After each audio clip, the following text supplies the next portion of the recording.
Trinetra Churu update में आपका स्वागत है। सादुलपुर के तारानगर पुलिया के पास आज राजस्थान रोडवेज बस और टाटा डंपर की हुई टक्कर में बस में सवार 1 दर्जन यात्री घायल हो गए तथा बस चालक को भी चोट लगी। प्राप्त जानकारी के अनुसार तारानगर की ओर से शहर की ओर जा रही राजस्थान रोडवेज की बस एक डंपर से टकराकर क्षतिग्रस्त हो गई। बस में सवार 1 दर्जन यात्रियों को चोटें लगी। सूचना मिलते ही थाना अधिकारी गुरु भूपेंद्र सिंह मौके पर पहुंचे तथा एम्बुलेंस की सहायता से घायलों को सरकारी एवं निजी अस्पतालों में भर्ती करवाया। घायल सभी उपचाराधीन है। तारानगर में आज भाजपा नेता राकेश जांगिड़ ने वार्ड नंबर 26 से नगरपालिका प्रत्याशी महावीर प्रसाद तंवर के चुनाव कार्यालय का उद्घाटन समारोह पूर्वक किया। कार्यक्रम में जिला उपाध्यक्ष महावीर पूनिया, नगर मंडल अध्यक्ष हरि इंदौरिया सहित बड़ी संख्या में भाजपा कार्यकर्ता और समर्थक उपस्थित रहे। उद्घाटन के अवसर पर कार्यकर्ताओं को संबोधित करते हुए राकेश जांगिड़ ने कहा कि 28 जनवरी को होने वाले नगरपालिका चुनाव में वार्ड नंबर 26 से महावीर प्रसाद तंवर भारी बहुमत से विजय प्राप्त करेंगे। साथ ही जांगिड़ ने कहा कि आने वाले चुनाव का नतीजा भाजपा के पक्ष में आएगा और भाजपा नगरपालिका में बोर्ड बनाने में कामयाब रहेगी। वार्ड नंबर 26 के अंदर आज चुनावी कार्यालय का शुभारंभ किया है और हमारा उम्मीदवार महावीर प्रसाद जी तंवर शानदार बहुमत से विजय श्री प्राप्त करेंगे। कार्यकर्ताओं का और मतदाताओं का शानदार उत्सव देखने को मिल रहा है और एक छोटे से कार्यालय में इतनी बड़ी संख्या में जो युवाओं में जोश है उससे आशा है कि शानदार बहुमत से विजय श्री प्राप्त करेंगे। वहीं सरदार शहर के गौशाला बास में आयोजित कांग्रेस के कार्यकर्ता सम्मेलन में बोलते हुए मुख्य अतिथि पूर्व पालिका अध्यक्ष अनिल शर्मा ने कहा कि शहर के विकास के लिए यहां कांग्रेस का बोर्ड बनना जरूरी है। उन्होंने आरोप लगाया कि पिछले 5 साल के कार्यकाल में भाजपा पार्षद चेयरमैन आपस में लड़ते रहे, वहीं शहर के जरूरी काम अटके पड़े हैं।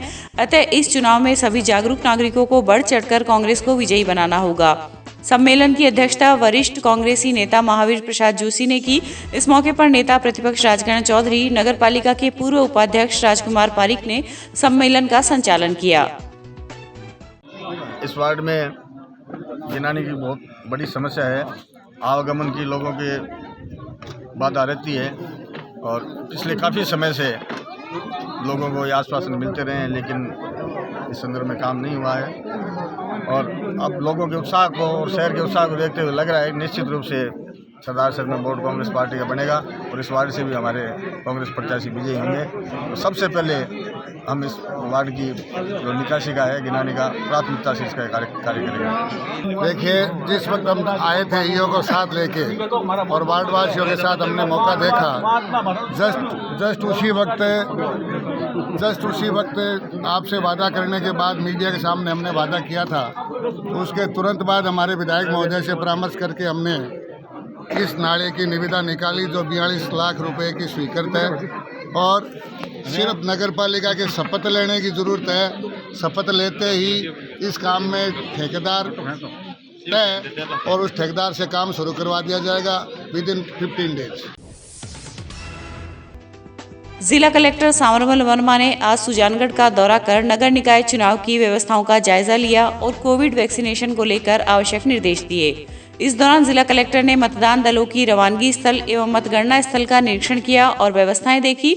उन्होंने कहा कि मतदान दलों की रवानगी के समय मतदान कार्मिकों को समुचित प्रशिक्षण दिया जाए तथा प्रत्येक चीज बारीकी से समझा दी जाए ताकि उन्हें मतदान प्रक्रिया के दौरान किसी प्रकार की दिक्कत का सामना नहीं करना पड़े। वहीं जिला कलेक्टर ने पीएमओ से कोविड वैक्सीनेशन के संबंध में जानकारी ली और कहा कि कोविड वैक्सीनेशन अत्यंत महत्वपूर्ण कार्यक्रम है और हमें इसे पूरी गंभीरता से संपादित करना है। इस दौरान संबंधित अधिकारीगण मौजूद थे। श्री राजलदेसर गौशाला में भारतीय सेवा समाज व डालमिया सेवा ट्रस्ट तथा राजलदेसर युवा विकास समिति के सहयोग से आज निःशुल्क चिकित्सा व परामर्श शिविर लगाया गया। शिविर में 85 लोग लाभान्वित हुए। आयोजक समिति अध्यक्ष कैलाश सोनी, मंत्री मदन दाधीश ने बताया कि अमरचंद शर्मा की स्मृति में लगे शिविर में जनरल रोग विशेषज्ञ डॉक्टर जोगेंद्र सिंह ने रोगियों की जांच, परामर्श व निःशुल्क दवाइयां दी। शिविर शुभारंभ पर डॉक्टर हीरालाल सोनी, वीरेंद्र लाटा, ललित दाधीश, समाजसेवी सांवरमल शर्मा, प्रियंका मीणा, राजेश पांडे सहित कस्बे के अन्य गणमान्य जन मौजूद थे।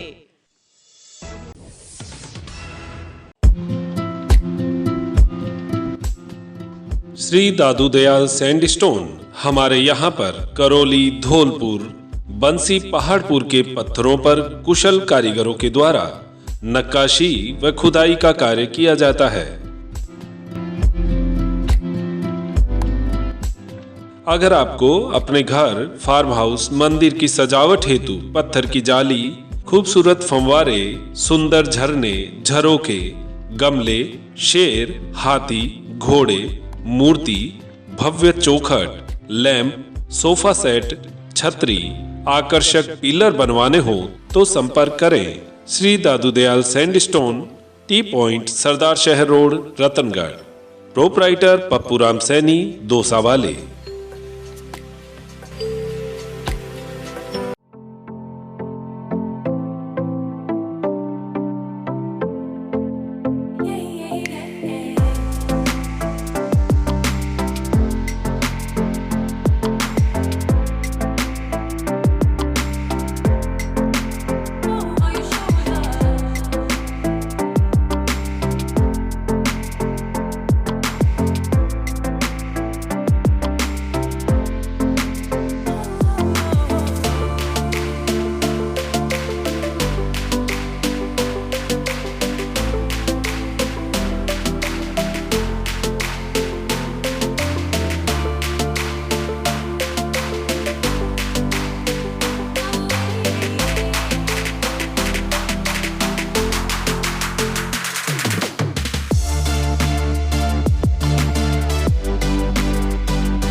रतनगढ़ के रीणमा भवन में आज जुगल किशोर पारी की स्मृति में 1 दिवसीय निशुल्क चिकित्सा परामर्श शिविर का आयोजन हुआ। शिविर में ENT के डॉक्टर रमेश कड़ेला, गैस्ट्रोलॉजी विशेषज्ञ BD सोनी, नेत्र रोग विशेषज्ञ नदीम खान एवं शिशु रोग विशेषज्ञ खुर्शीदा खान ने चिकित्सकीय परामर्श प्रदान किया। शिविर में 66 रोगियों के ब्लड प्रेशर, शुगर व ECG की जांच निःशुल्क की गई। वहीं शिविर में 262 लोग लाभान्वित हुए। इससे पूर्व शिविर का उद्घाटन पूर्व मंत्री राजकुमार रेणवा, PCC सदस्य रमेश चंद्र इंदौरिया, निवर्तमान पालिका अध्यक्ष लिट्टू कल्पनाकांत, पूर्व पालिका अध्यक्ष संतोष कुमार इंदौरिया एवं रामोतार पारिक ने दीप प्रज्वलित कर किया। जिला परिवहन कार्यालय के पास आज ड्राइविंग लाइसेंस बनवाने हेतु ऑफिस का शुभारंभ किया गया। सभापति पायल सैनी के मुख्य अतिथि में शुरू हुए कार्यक्रम की अध्यक्षता जिला परिवहन अधिकारी संजीव दलाल ने की। इस अवसर पर प्रोपराइटर महबूब खान चायल ने बताया कि परिवहन विभाग की ओर से संचालित लोक कल्याणकारी योजनाओं को जन जन तक पहुंचाने एवं आमजन को लाभान्वित करने में हम सब अपना महत्वपूर्ण योगदान प्रदान करेंगे। आइए ई मित्र का हमने उद्घाटन किया है, जो DT ऑफिस के अंदर में ई मित्र की बहुत बड़ी प्रॉब्लम चलती है, लोगों को मार्केट में जाना पड़ता है।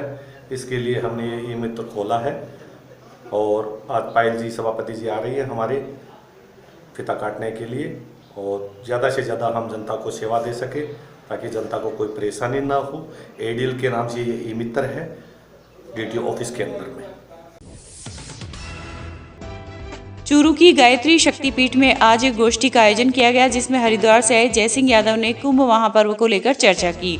गोष्ठी के दौरान यादव ने कहा कि अब की बार महाकुंभ पर्व हरिद्वार में हो रहा है, लेकिन कोरोना महामारी के कारण सभी लोगों का वहां पहुंचना संभव नहीं व सुरक्षित भी नहीं, जिसके लिए अखिल विश्व गायत्री परिवार शांति कुंज ने यह योजना बनाई है कि घर घर लोगों को गंगा जल पहुंचाया जाए ताकि कुंभ स्नान घर बैठे लोग कर सके। इस हेतु उप जोन के 5 जिला बीकानेर, श्रीगंगानगर, हनुमानगढ़, झुंझुनू, चूरू के सक्रिय कार्यकर्ताओं को जिम्मेदारी सौंपी गई है। इस अवसर पर शांति कुंज के वरिष्ठ प्रतिनिधि राम सिंह राठौर सहित अनेक गणमान्य लोग मौजूद थे।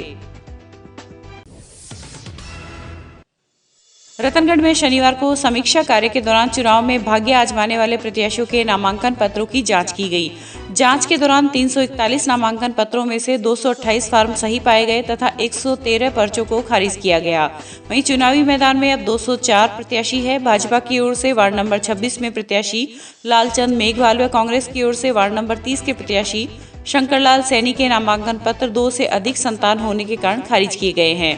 वहीं राजलदेसर नगर पालिका के 35 वार्डों के लिए 133 नामांकन पत्र दाखिल किए गए थे, जिनमें से 107 नामांकन पत्र सही पाए गए तथा 26 आवेदन को खारिज किया गया है। जिला परिषद के मुख्य कार्यकारी अधिकारी सत्तार खान ने आज चूरू पंचायत समिति के गांव घंटेल, चंदेल नगर और खंडवा में विभिन्न कार्यों का निरीक्षण कर आवश्यक निर्देश प्रदान किए। इस दौरान एक्सीएन रमजान अली, एसबीएम के जिला परियोजना समन्वयक श्यामलाल पारीक, सहायक अभियंता हरिराम माहिज, सहायक अभियंता अशोक ढाका भी उनके साथ थे। इस दौरान उन्होंने ग्रामीणों को ठोस एवं तरल कचरा प्रबंधन के विषय में जानकारी दी तथा कचरे के समुचित निपटान के लिए अधिकारियों एवं कर्मचारियों को समुचित कार्ययोजना बनाने के निर्देश दिए। राजस्थान में वैश्विक महामारी कोरोना के चलते पिछले 10 महीनों से बंद स्कूलों में सोमवार से कक्षा 9 से 12वीं के विद्यालय खोले जाएंगे। शिक्षा मंत्री गोविंद सिंह डोटासरा ने बताया कि राज्य सरकार की 18 जनवरी से कक्षा 9 से 12वीं के लिए विद्यालय खोलने की अनुमति के तहत स्कूलों में कोरोना नियमों का पूरा ध्यान रखा जाए तथा जिलों में कार्यरत भारतीय प्रशासनिक सेवा के अधिकारी एवं राजस्थान प्रशासनिक सेवा के अधिकारी पद स्थान के निकट के उच्च माध्यमिक विद्यालय में जाकर विभाग द्वारा जारी SOP की पालना का अवलोकन करेंगे। वहीं सरकार ने विद्यार्थियों के अभिभावकों की सहमति से विद्यालय आने की अनुमति दी है। जिले में 8 नगर निकाय सुजानगढ़, तारानगर, सरदारशहर, रतननगर, रतनगढ़, राजल देसर, छापर, बीदासर में प्रयुक्त होने वाली इलेक्ट्रॉनिक वोटिंग मशीनों का FLC के बाद प्रथम रैंडमाइजेशन एवं मतदान दलों के प्रशिक्षण के लिए EVM मशीनों का ऑनलाइन आवंटन सोमवार 18 जनवरी को 11 बजे NIC के VC कक्ष में किया जाएगा। जिला कलेक्टर सावनमल वर्मा ने बताया कि प्रथम रैंडमाइजेशन के बाद EVM मशीनें 22 जनवरी को सवेरे 9 बजे संबंधित रिटर्निंग अधिकारियों को EVM वेयर हाउस से सुपुर्द की जाएगी।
श्री दादू दयाल सैंडस्टोन हमारे यहाँ पर करौली, धौलपुर, बंसी, पहाड़पुर के पत्थरों पर कुशल कारीगरों के द्वारा नक्काशी व खुदाई का कार्य किया जाता है।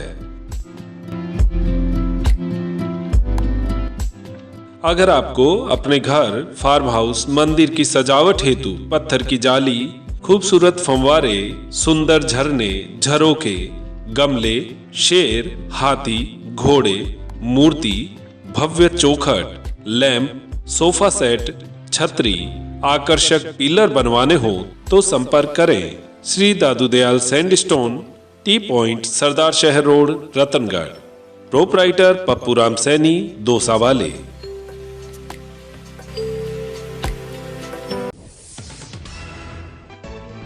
रतनगढ़ के रेलवे स्टेशन पर बीकानेर से दिल्ली जाने वाली ट्रेन में शनिवार की रात एस्कॉर्ट पार्टी को एक ट्रॉली बैग मिला। एस्कॉर्ट पार्टी ने ड्यूटी पर तैनात RPF के सिटी रमेश कुमार को उक्त बैग सुपुर्द कर दिया। बैग की तलाशी ली तो उसमें 1,34,000 रुपए नकद, एक मोबाइल व कुछ कपड़े मिले। RPF ASI अजनेश कुमार ने बताया कि बीकानेर से चलकर दिल्ली जाने वाली ट्रेन में यात्रा करने वाले एक पैसेंजर ने बीकानेर जंक्शन पर अपना बैग ट्रेन में रख दिया, लेकिन उसके पास अधिक सामान होने के कारण वह स्वयं नहीं चढ़ पाया। इस संबंध में यात्री द्वारा RPF पोस्ट बीकानेर को सूचना दी गई। वहीं रेलवे सुरक्षा बल ने दिल्ली निवासी 37 वर्षीय अमित कुमार बनर्जी के बैग को जंक्शन पर ट्रेन से उतार लिया, जिसे रविवार को RPF ने छानबीन के बाद बैग उसके मालिक को सुपुर्द कर दिया। राजस्थान शिक्षक संघ राष्ट्रीय ने कर्तव्य बोध पखवाड़ा रविवार को श्री दुर्गा प्रसाद धानुका आदर्श विद्या मंदिर में मनाया। इस दौरान सेवानिवृत्त प्रधानाचार्य भागीरथ प्रसाद मंडार ने कहा कि शिक्षक अपने कर्तव्य के प्रति सचेत होकर अनवरत राष्ट्र निर्माण में योगदान देते रहे। इस अवसर पर अध्यापिका पूनम सेन ने कहा कि जीवन में अनुशासन सर्वोपरि है। कार्यक्रम में हरिराम शर्मा, विनोद वर्मा, मनोज सारस्वत, श्री राम मनोहर स्वामी ने भी अपने विचार व्यक्त किए। इस दौरान शिक्षा के क्षेत्र में समर्पित भाव से कार्य करने पर सुभाष मीणा, राजाराम शर्मा, विजय कुमार भाटी, शिव कुमार गाडगिल का अभिनंदन किया गया। रतनगढ़ तहसील की ग्राम पंचायत गोगासर में मुख्य कार्यकारी अधिकारी सत्तार खान ने मनरेगा कार्यों का निरीक्षण किया। पूरा दाम पूरा काम अभियान के अंतर्गत पंचायत में कच्चा जोहड़ खुदाई, गांव नवरतन एवं महावीर प्रसाद के खेत के पास चल रहे कार्यों का अधिकारियों द्वारा औचक निरीक्षण किया गया। निरीक्षण के दौरान कार्यस्थल पर 95 श्रमिकों में से 50 एवं 68 में से 34 श्रमिक उपस्थित मिले। इस दौरान उन्होंने SLRM योजना की भी जानकारी ली। इस अवसर पर सरपंच पूनम सैनी, जिला परिषद के एक्सियन रमजान, JTA विकास, ग्राम विकास अधिकारी सीताराम स्वामी, ग्राम रोजगार सहायक ओम प्रकाश सैनी भी उपस्थित थे। जिले में स्थित गौशालाओं में जब नवाचार की बात आती है तो सर्वप्रथम श्री राजल देसर गौशाला का नाम आता है। जब त्रिनेत्र टीवी की टीम ने गौशाला की विजिट की तो वहां पाया कि गोमूत्र और गोबर से अनेक उत्पाद बनाए जा रहे हैं। देखिए डॉक्टर मनोज योगाचार्य की यह खास रिपोर्ट। आज के इस नकारात्मक वातावरण में जिसमें आम व्यक्ति जो है वो अपने आप को बड़ा कमज़ोर सा महसूस कर रहा है, ऐसी स्थिति में जब कोई धूप ऐसी जलती है और वो हमारे नथुनों के द्वारा हमारे मस्तिष्क तक जाती है तो मस्तिष्क के अंदर एक सकारात्मक माहौल बनता है, एक पॉजिटिविटी जो है वो हम में आती है। ऐसी धूप जब हम कहीं भी जाते हैं और सूंघते हैं या हमारे पास वो सुगंध आती है तो हमें एक आनंद की सी अनुभूति होती है। ऐसा ही धूप का उद्योग, ऐसा ही धूप का कार्य जो है आजकल कुछ गौशालाओं के द्वारा किया जा रहा है। वो इसलिए कि गौशालाओं को मजबूत करने के लिए, स्ट्रेंथन करने के लिए, वहाँ का खर्चा चलाने के लिए कुछ इस प्रकार की व्यवस्थाओं की आवश्यकता होती है। आज हम श्री राजल देसर गौशाला में आए हैं। यहाँ पर विशेष रूप से बहुत जो प्रोडक्ट हैं वो बनाए जाते हैं। एक एक प्रोडक्ट के बारे में मैं आपको अलग अलग जो है इस विषय के ऊपर लेकर आऊँगा। तो ये जो गौशाला का यहाँ पर धूप का कार्यक्रम है, धूप बत्ती बनाई जाती है। मैं ललित जी भाई साहब का पहले परिचय करवा दूं। गौ सेवा संघ के आप गौ ग्राम सेवा संघ राजस्थान के प्रदेश अध्यक्ष के रूप में कार्य करते हैं। ललित जी भाई साहब बहुत बहुत स्वागत। नमस्कार भाई साहब। अभी जो आज हमारी जो चर्चा है मूल रूप से जो आपकी ये गौशाला है श्री राजल देसर गौशाला और लगभग 1948 से संचालित है, बहुत पुरानी गौशाला है। तो आज इसकी मजबूती के लिए आप जो विशेष रूप से प्रोडक्ट तैयार करें, अलग अलग बात करेंगे, लेकिन आज जो धूप बत्ती पे बात है, कैसे इसको शुरू किया और आज इसकी क्या स्थिति है? धूप बत्ती सबसे पहले हमने 2012 के अंदर हमारे गौशाला के ही कोई एक कार्यकर्ता से 1100 रुपये उधार लिया था और उस पैसे से उधार लेके और हमने 2100 रुपये की तब धूप बत्ती बना के बेची। और इस उत्पाद को हमने उसी पैसे से अभी गौशाला की तरफ से बिना कोई एक पैसा लगाया ही इस व्यापार को बढ़ाते रहे।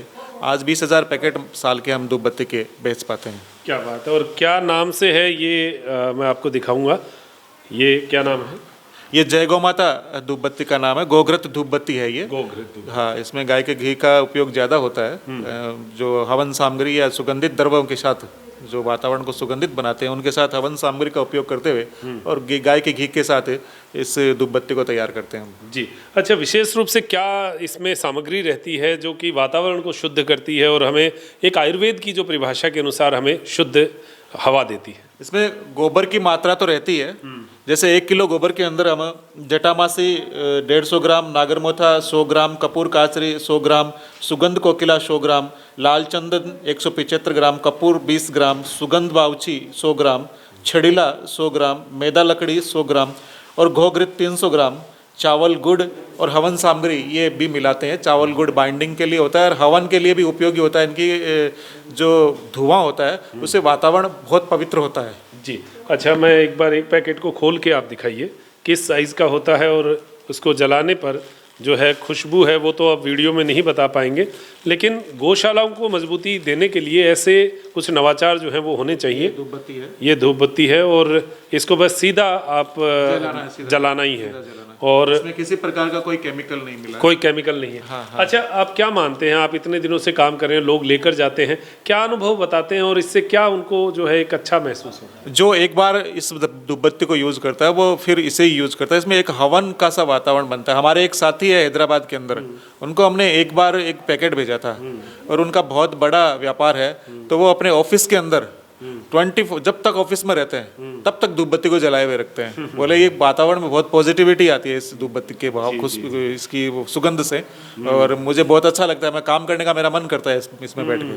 देखिए, हमारी जो इंद्रियां हैं, आंखों से हम देखते हैं, नाक से सूंघते हैं, कान से सुनते हैं, जीभ से चखते हैं और हमारी जो त्वचा है उससे स्पर्श का एहसास लेते हैं। तो जो नासिका वाली जो ग्रंथि है वो सीधी हमारी मस्तक के अंदर तक जाकर अटैक करती है। जब हम अच्छी खुशबू लेते हैं तो हमें एक कार्य करने की क्षमता मिलती है। तो ये जो धूप बत्ती है वो वाकई में वो एनर्जी जो है वो हमें देती है। और मैं तो खुद धूप बत्ती और इन सब का प्रयोग करता हूँ। हालांकि गौशाला का मामला था तो मैं क्या एक बार इस विषय को हम ज़रूर हमारे दर्शकों तक लेकर आएँ। तो कैसे बनती है थोड़ा सा इसकी प्रोसेस भी हम देख लेते हैं। हालांकि जुगाड़ का ही काम होता है क्योंकि बहुत बड़ा कोई मशीनी तंत्र इसका नहीं होता। आप देखें ये यहाँ पर पूरी व्यवस्थाएं हैं। ललित जी, वैसे कैसे क्या करना होता है? देखिए, ये जो यंत्र है, ये जो सेवैयां बनाते हैं घरों में, वो यंत्र है। इसके जो नीचे वाला जो हिस्सा है, जहाँ ये जो हिस्सा है, इसमें जो 6 डोसे हैं उसकी जगह एक दूसरी पत्ती लगा के और इसमें जो निडिल आती है उनको काट के इसमें सेट कर दिया। इससे ये धूपबत्ती की साइज आती रहती है और ये 1 घंटे के अंदर 2 आदमी मिलकर 5 किलो धूपबत्ती निकाल देते हैं। अच्छा, 1 घंटे में 5 किलो सूखी धूपबत्ती निकल जाती है। तो अभी तो ये गीली रहती है, फिर सूखने में कितना समय लगता है? अभी थोड़ा मौसम खराब है, 7-8 दिन लग जाते हैं, लेकिन 3 से 4 दिन में सूख जाती है। जनरली सूख जाती है। अखबार में रख के आप इसको तैयार करते हैं, फिर पैकिंग कर देते हैं। अच्छा, तो ये आपका सूखा जो आपने कहा था वो सारा कुछ तैयार करके बनाते हैं इसको? हाँ, इसमें सूखे को पल्वराइजर मशीन से पीस करके और इनको मिश्रण कर लेते हैं। मिश्रण करने के बाद इसमें मिक्सिंग मशीन भी आती है, उससे भी मिक्स कर सकते हैं, लेकिन थोड़ी थोड़ी मात्रा में तो हाथ से भी अच्छी तरह से मिक्स किया जा सकता है। हाथ से आटा गूंथते हैं वैसे? जैसे आटा गूंथते हैं वैसे इसका गूंद लेते हैं। ये जो देखिए आप गूंदा हुआ है, ये गूंदा हुआ है। घी भी गौशाला का ही घी इसमें डालते हैं। यही का घी काम में लेते हैं। अच्छा, तो यहीं का गौमूत्र, वो सारी चीजें यहीं की है सारी जी। तो ये जो धूप है इसका एक अलग आनंद, अलग खुशबू जो है आपको देखने को मिलती है। तो ये एक छोटा सा परिचय था जो आप तक लेकर आने का हमने प्रयास किया है। अब थोड़ी सी इसकी बात करते हैं वैसे कि ये जो पैकेट है आप बनाते हैं, ये क्या जो है आप कैसे भेजते हैं इसको और कैसे लोग प्राप्त करते हैं आपसे? इसे हम जनरली तो हम डाक के द्वारा ही भेजते हैं, कोरियर के द्वारा। और यदि कोई इसे प्राप्त करना चाहे तो इसकी जो मूल्य है वो 25 रुपये इस धूपबत्ती के हैं। लेकिन जब दूर होता है, छोटी मात्रा में कम होता है, तो ट्रांसपोर्टेशन जो खर्चा होता है वो भी हम उन्हीं से लेते हैं। बहुत ही अन्य जो जितने भी ब्रांड धूपबत्ती के निकलते हैं उनसे सबसे कम मूल्य का ये पैकेट अपना है जी। तो इस प्रकार की धूपबत्ती देसी गाय के घी में, और ये सारी सामग्री जो इन्होंने बताई वो सारी तैयार करके गौशाला के स्ट्रेंथन में इस प्रकार के नवाचार होने चाहिए। हमारा उद्देश्य केवल इतना है कि गौशालाएं जो हैं, जो गायें हैं वो मजबूत हों। हमें हर जगह हर तरफ जो है नहीं देखना पड़े, वो उसी गौशाला से तैयार हुई चीज़ें, प्रोडक्ट एक आम आदमी तक पहुँचे। तो इसीलिए इस धूप बत्ती का हमने बताया है। फ़ोन नंबर जो है मैं भाई साहब के डिस्क्रिप्शन में दे दूंगा, लेकिन आप फ़ोन नहीं करके व्हाट्सएप करें। तो भाई साहब क्या करेंगे उसके? अभी मैं आपसे और कह रहा हूँ, जो भी गौशालाएं ये धूप बत्ती बनाना चाहते हैं तो हम निःशुल्क ट्रेनिंग देते हैं उनको। अच्छा, कोई भी गौशाला, हमने अभी तक प्रदेश भर में 20 से अधिक गौशालाओं में ट्रेनिंग देके और धूप बत्ती उत्पादन वहाँ शुरू करवाया है जी। हमारा उद्देश्य व्यापार करना नहीं है, हमारा उद्देश्य है गौशालाओं को स्वावलंबन बनाना जी। तो जो भी गौशाला संचालक यहाँ आके रहने की, खाने की सारी व्यवस्थाएं हम निःशुल्क देते हैं। आने जाने का उनका किराया है वो रहेगा उनका खुद का ही, और यहाँ रहे और धूप बत्ती बनाए। और यदि आप हमारे आदमी को बुलाना चाहते हैं तो हमारी सुविधा के अनुसार हम 1 दिन के लिए हम आदमी भी वहाँ जहाँ आपकी गौशाला वहाँ ट्रेनिंग के लिए भेज देते हैं जी। जी, बहुत बढ़िया बात कही। ये मूल उद्देश्य वाकई में ये बेचने का नहीं है, ये केवल आप तक इसकी व्यवस्था पहुंचाने का है, आप तक इसकी ट्रेनिंग पहुंचाने का है और आप अपने आप में स्ट्रेंथन हो मूल रूप से तो गौशालाओं के लिए, और आम व्यक्ति को भी एक प्रेरित करें कि धूप बत्ती जो है वो वाकई में वातावरण को एक सकारात्मक ऊर्जा, एक एनर्जी देती है और हमें एक आत्मिक शांति की अनुभूति होती है।